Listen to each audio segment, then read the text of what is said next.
Directions. You will now be asked a question about a familiar topic.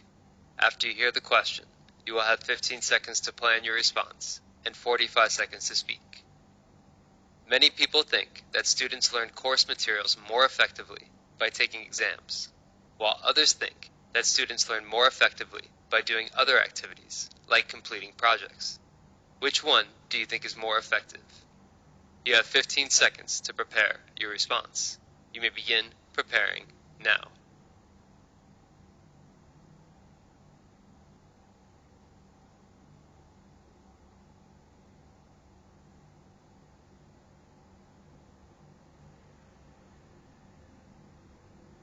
You now have 45 seconds to speak.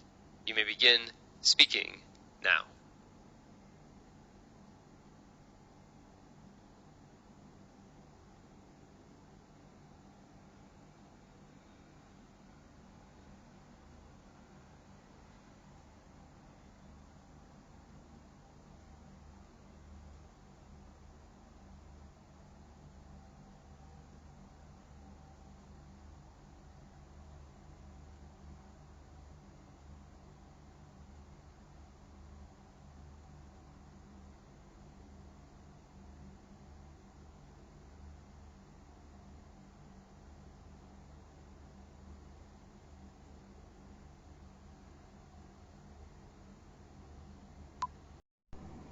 Well, I'd have to say that I feel students learn better by doing other activities than taking exams.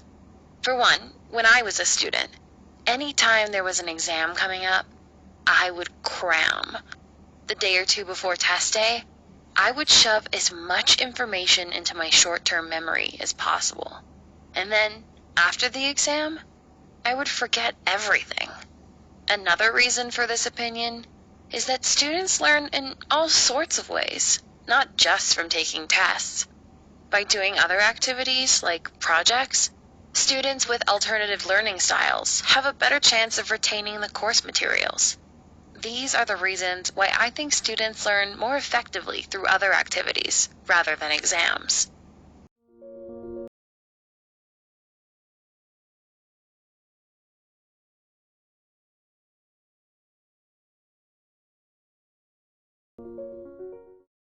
Directions. You will now be asked a question about a familiar topic. After you hear the question, you will have 15 seconds to plan your response and 45 seconds to speak. Some people believe that television has a negative impact on children and should be avoided. Others feel that television is one of many ways a child can learn. Which do you believe? You have 15 seconds to prepare your response. You may begin preparing now.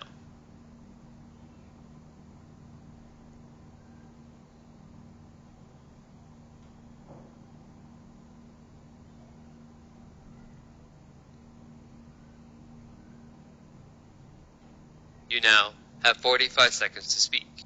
You may begin speaking now.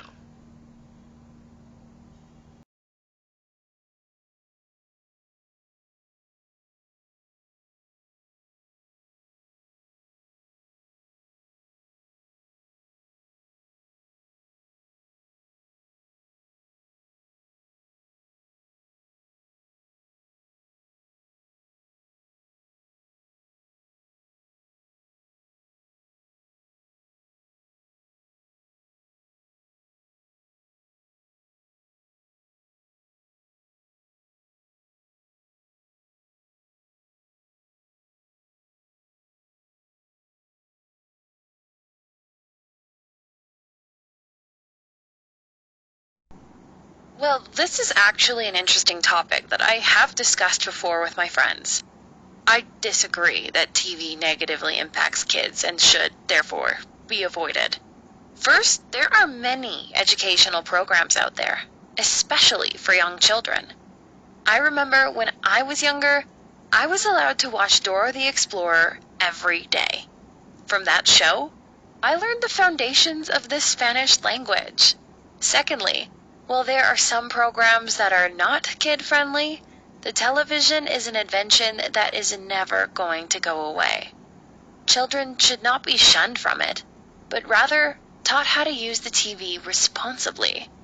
Embracing TV is the best way to prepare kids for adulthood, when they can spend their time watching whatever they want.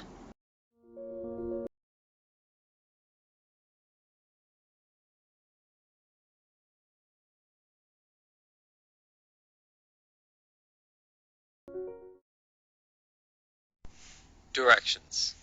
You will now be asked a question about a familiar topic. After you hear the question, you will have 15 seconds to plan your response and 45 seconds to speak. Imagine you have to give your friend some bad news. Would you rather do it in a quiet, private room or in a loud, public place? You have 15 seconds to prepare your response. You may begin preparing now.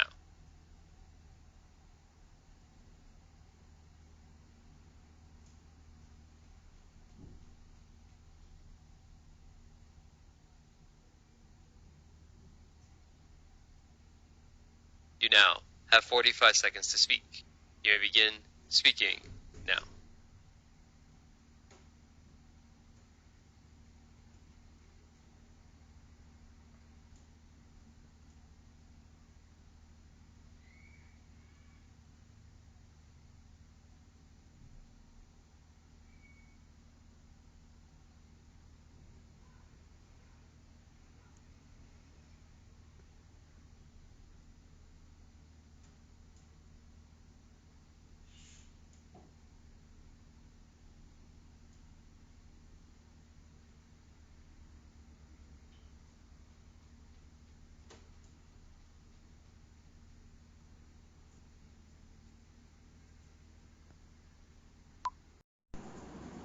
I guess if I had to give a friend bad news, I would prefer to do it in a private location. This is mainly because if I were the one receiving the bad news, I would rather be told in a more intimate setting. One time, my best friend had to tell me something really bad that he saw my girlfriend doing behind my back. He told me in public, which made it even worse. I wanted to scream, but we were at a Starbucks, so I couldn't. I didn't want to make a scene and embarrass myself.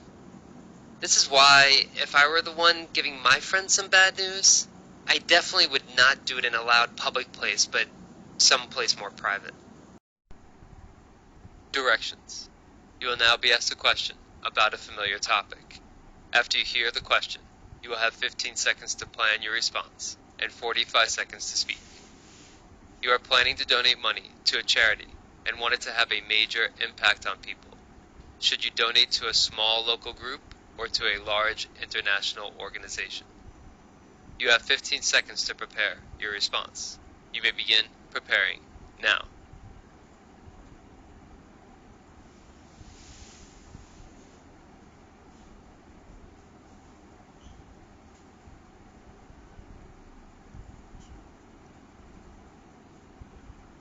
You now have 45 seconds to speak.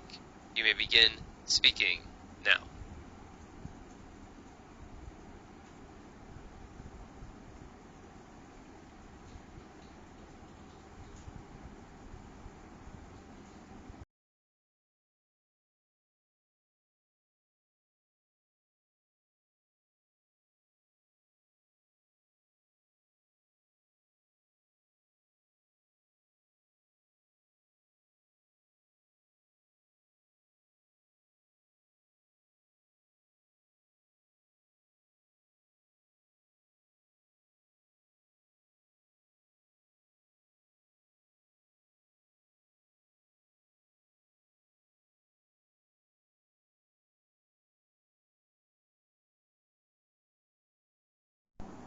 Hands down, I would donate my money to a small local group. For one, I think that local charities do more for my community. When I was growing up, my parents always had us volunteer during the summer with a group that repaired the homes of those less fortunate in our town. Of course, someone had to pay for the supplies and equipment, but we provided the labor. Not only did those people get remodeled houses to live in, but our overall community was improved. If I had to donate money instead of time, I would donate to a local charity like that one, because I'd be able to see the impact that I was making on a more local level. Directions. You will now be asked a question about a familiar topic. After you hear the question, you have 15 seconds to plan your response and 45 seconds to speak. Which of the following companies would you prefer to work for? A company that offers you challenging and interesting projects but very few vacation days? Or a company that offers you a job with boring work each day but long vacations each year? You have 15 seconds to prepare your response. You may begin preparing now.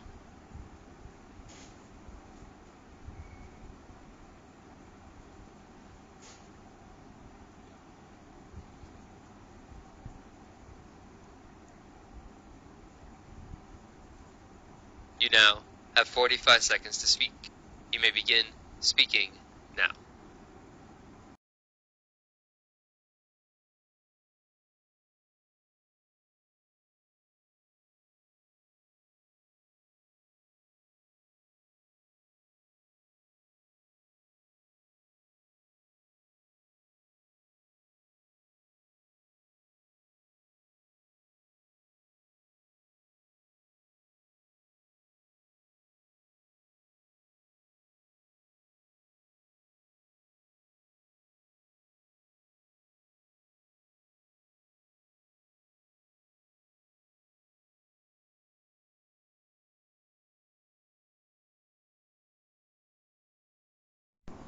I would much rather have a boring job each day and longer vacations. First of all, I love to travel, so no matter what, I would want as many vacations as possible. When I was little, my mom worked for a company that offered few vacation days, so it was very unfortunate for our family because we hardly ever got away. Not only that, but I believe there are other things that can be interesting and exciting in your life besides your job. Even if work is boring, you can still have a good time with your friends and family or doing sports and hobbies in your free time. While interesting work projects would be nice too, they are certainly no substitution for long vacations every year. Directions. You will now be asked a question about a familiar topic. After you hear the question, you will have 15 seconds to plan your response and 45 seconds to speak. Some people enjoy going to parties and meeting new people, while others prefer to stay at home and relax. Which do you prefer? You have 15 seconds to prepare your response. You may begin preparing now.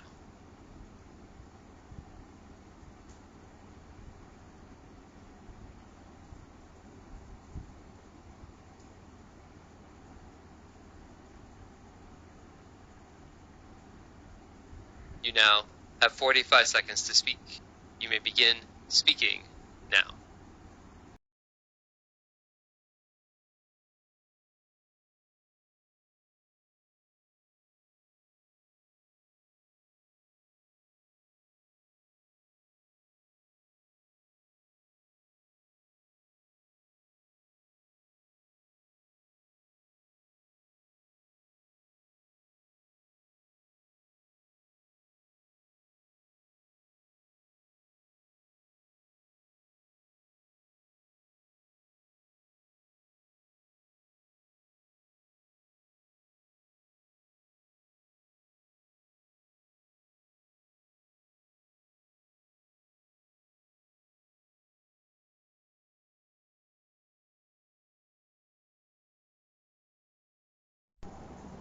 Without a doubt, I'm the kind of person who prefers to stay in and relax.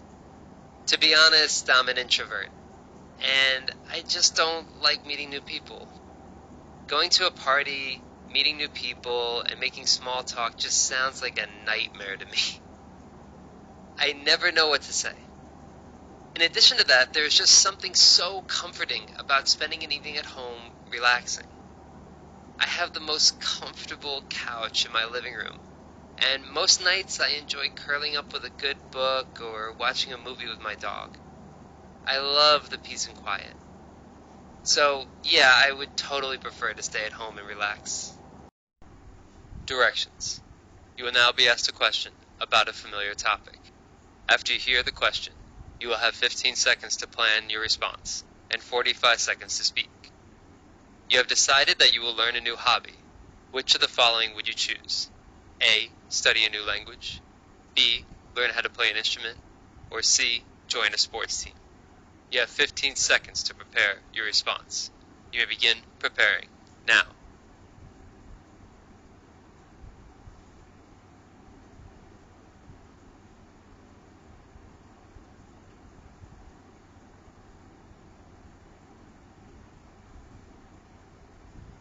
You now have 45 seconds to speak. You may begin speaking now.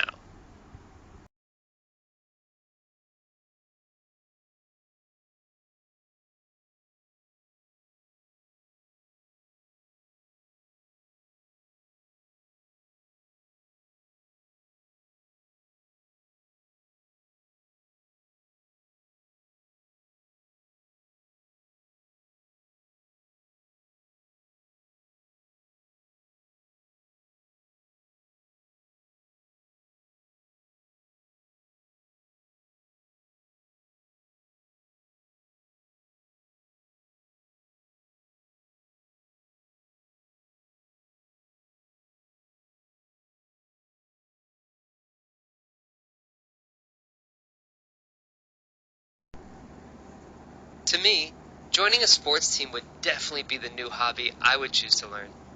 For one, playing sports is an excellent way to make new friends. It can be difficult to meet people these days, especially ones that share a common interest. But if you enjoy the sport, your teammates will obviously enjoy it too. Another reason I would choose to join a sports team is because it keeps you fit. When I used to play volleyball, it was very physical. I never had to go to the gym because I was able to stay healthy by just playing volleyball every week. These are the reasons why, if I had to learn a new hobby, I would definitely join a sports team.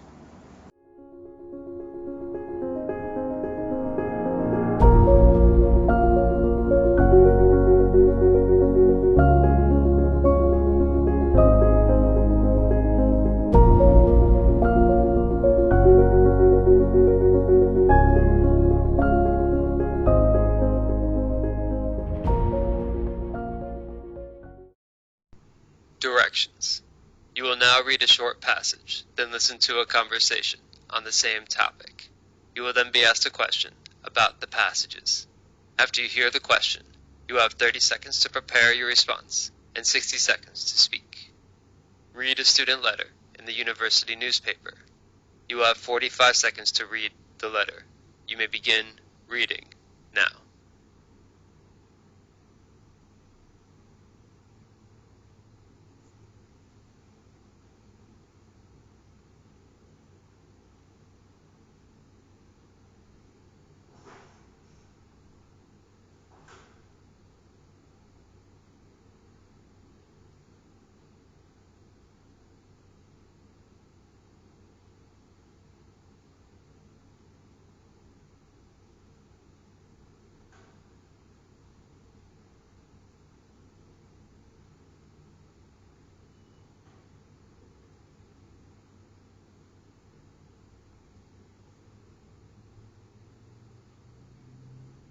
Now listen to two students discussing the letter.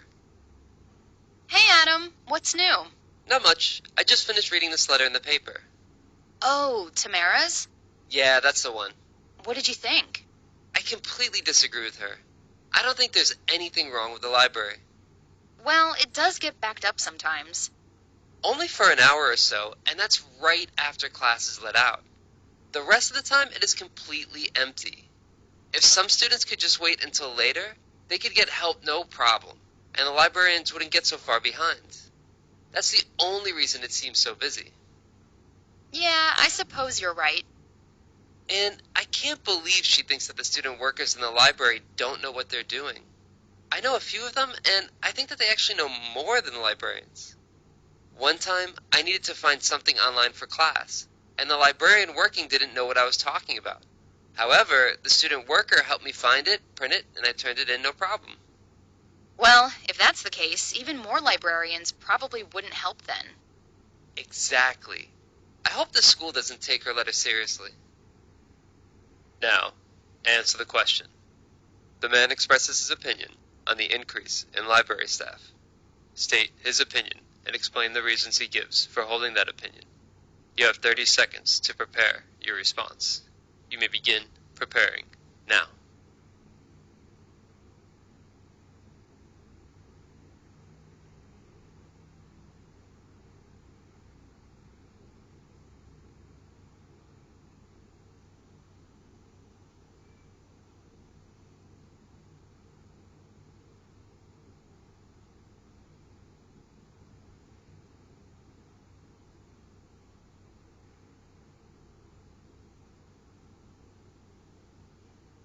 You now have 60 seconds to speak. You may begin speaking now.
The student's letter proposes an increased amount of staff working at the library. In it, the author notes that the library is too busy. She feels that the librarians are overworked and that the student workers do not have the necessary qualifications to help students. In response, the man in the conversation totally disagrees with the author. To start, he explains that the library is not busy most of the time. In fact, it is almost always empty. He says that it is only busy for an hour right after class. Secondly, he has talked with some of the student workers in the library, and he feels that they actually know more than the librarians. As you can see, the man clearly does not believe that the school needs to hire more librarians.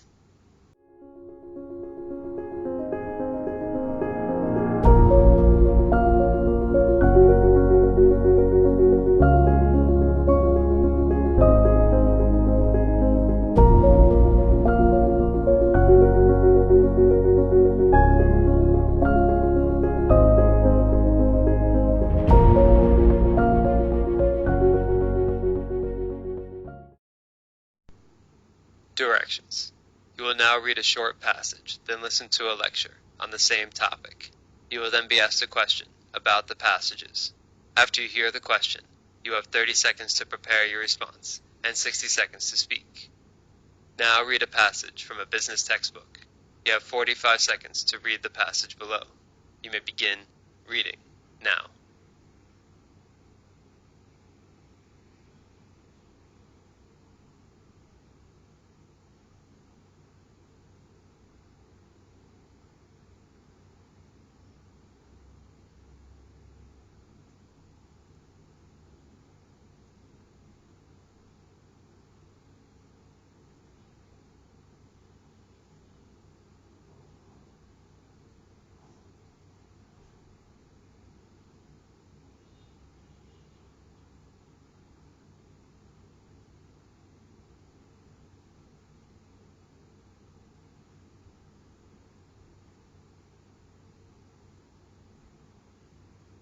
Now listen to a lecture about this topic in a marketing class.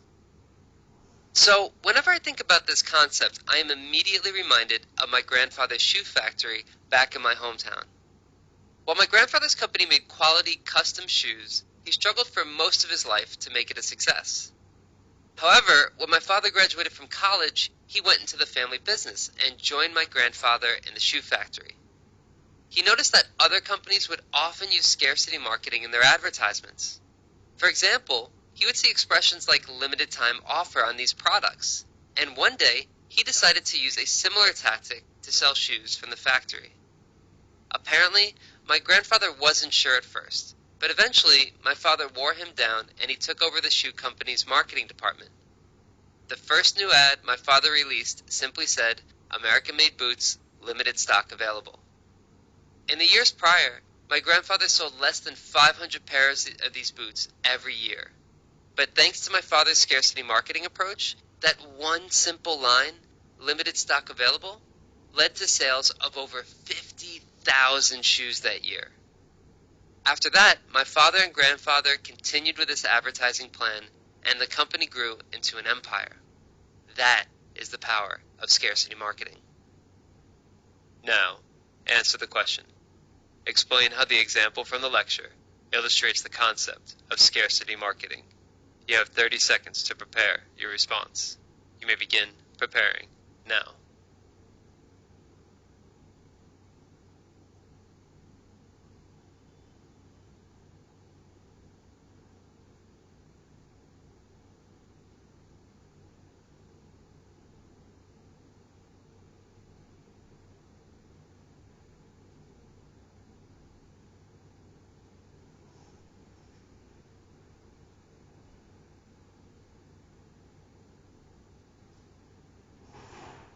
You now have 60 seconds to speak. You may begin speaking now.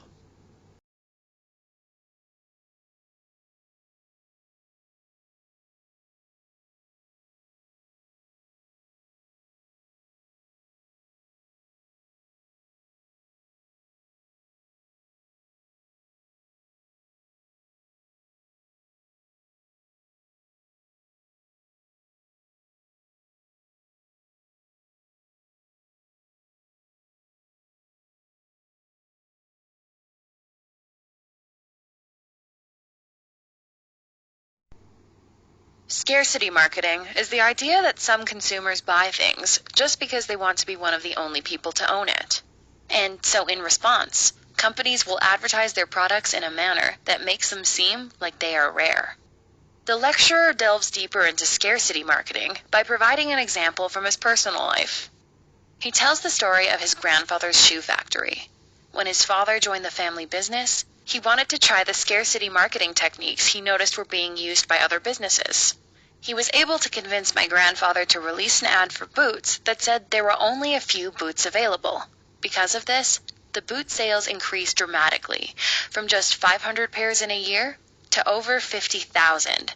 If I ever own a company, I will definitely use scarcity marketing to advertise my products.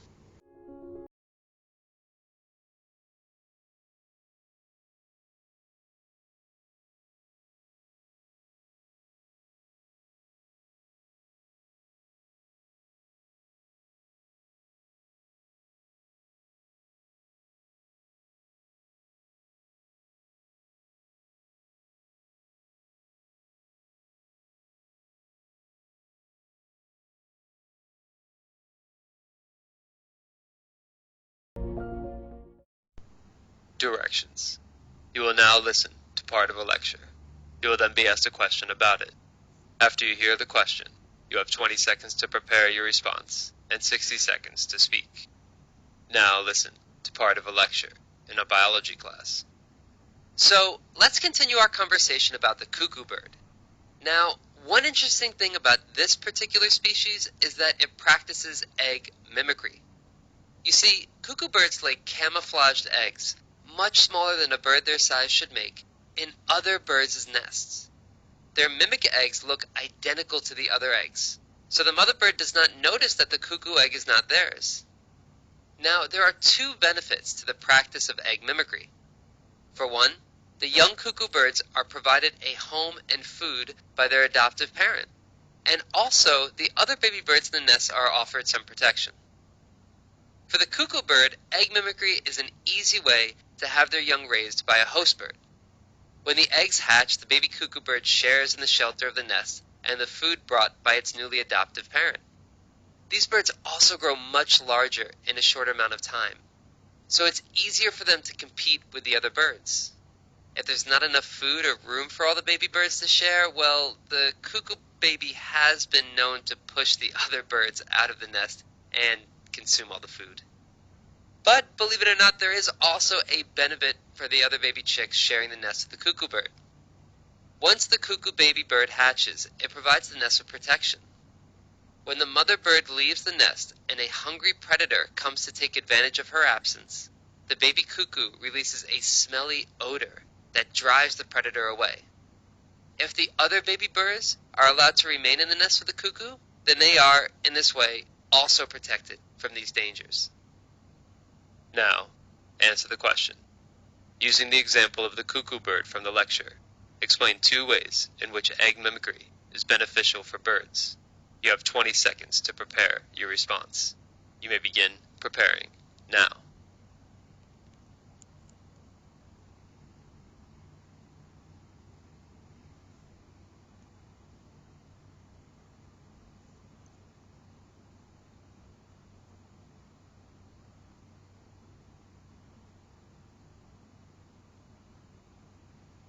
You now have 60 seconds to speak.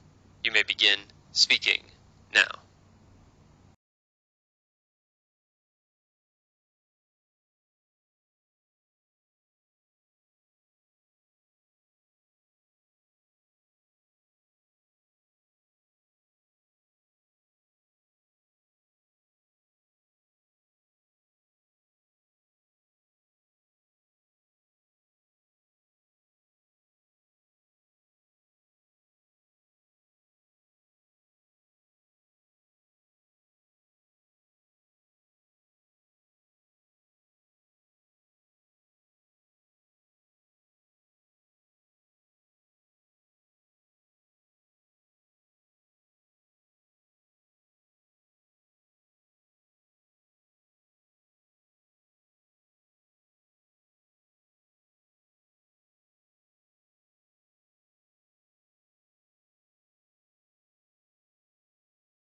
In the listening, the lecturer discusses a practice among cuckoo birds called egg mimicry. Cuckoos lay eggs that look the same as other birds' eggs in size and color. The mother cuckoo lays her eggs in another bird's nest, so that bird can't tell the difference between her own eggs and the cuckoo's. According to the lecturer, this practice has 2 advantages. First, when the baby cuckoo birds are born, the host bird raises it like its own. The baby cuckoo is provided with a home in the nest and food from their adopted mom. But also, there is an advantage to the other baby birds too, and that is protection. Should a predator try to come for the nest while the mother bird is away, the cuckoo will release a smell that wards off the predator. After hearing this talk, I now have a better understanding of egg mimicry.